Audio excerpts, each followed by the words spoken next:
Welcome back to this segment of the Hangar Deck Podcast. We're on location again at the Military Aviation Museum. I'm Pitchlock Pete, and I brought Fast Eddie with me. Fast Eddie. What's up, buddy? Hey. So we're having a great time out here, right? It's a blast. It's getting a little hot, though. Biplanes and triplanes, but I don't care about the weather. It's just awesome.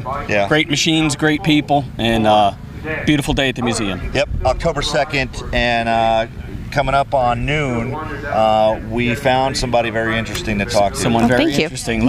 Please allow me to introduce Nancy Shepard. Nancy. Hi. Welcome. Welcome Thank to the you. Hangar Deck Podcast. Thank you for having me. Yeah, so where are you from? I am from Hampton, Virginia. I'm originally from Virginia Beach. Okay, so Virginia native. And what brings you to the Military Aviation Museum today? I'm a guest speaker here today. You are? Yes. Right, guest speaker at the Military Aviation Museum. Yes, I am. That's awesome. Oh, it's really cool. Excellent. So you're speaking today at 12:30 in the Yes. Army hangar.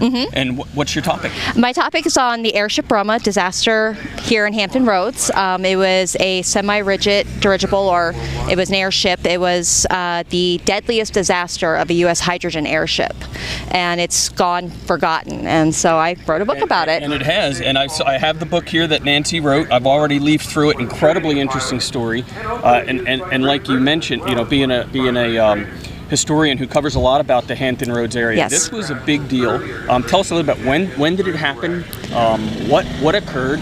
Were there fatalities? And why do you think so many people don't know about this? Well, it was February 21st, 1922, happened right here in Norfolk, Virginia. And what happened was it was a used airship that we purchased from Italy for the U.S. Army Air Service, and it had a lot of troubles. And so on that particular day, the ship started losing pressure. There was hydrogen in it. Of course, they all knew hydrogen was dangerous, but didn't want to put helium in it.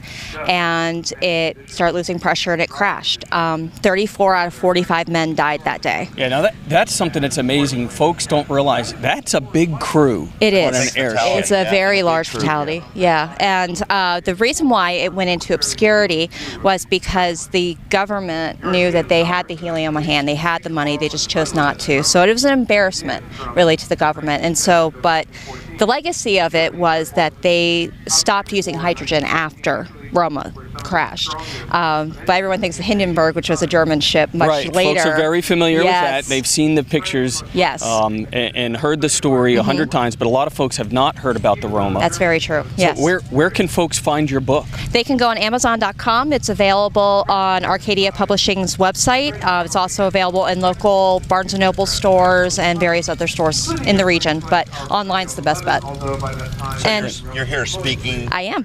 at what time? 12:30. 12:30, about a half hour from now. Yeah. You're Yeah. going to talk about the book inside of which hangar? I'm going to be inside the Army hangar, Army and hangar. I will also have copies for sale there too. Oh, great. So yeah. you can find the book on Amazon. Do you have a website that's associated with it? Yes, it's nancyeshepard.com. nancyeshepard.com. So that's great. Awesome. Love it. Airship Roma, disasters at Hampton Roads. Yeah. Wonderful. Thank you. Thank you for joining us at the Well, Hangar Deck. thank you so much for having me. And you can find, this book we'll promote on our website. Well, thank you. I appreciate at, that. www.thehangardeck.com and meeting with Nancy Shepard. So there you go. Thank you so much. All right, our pleasure. Thank Thanks, Nancy. you. Nice Have to a meet you. wonderful Nice to meet day. you. Thank you. You All too. right.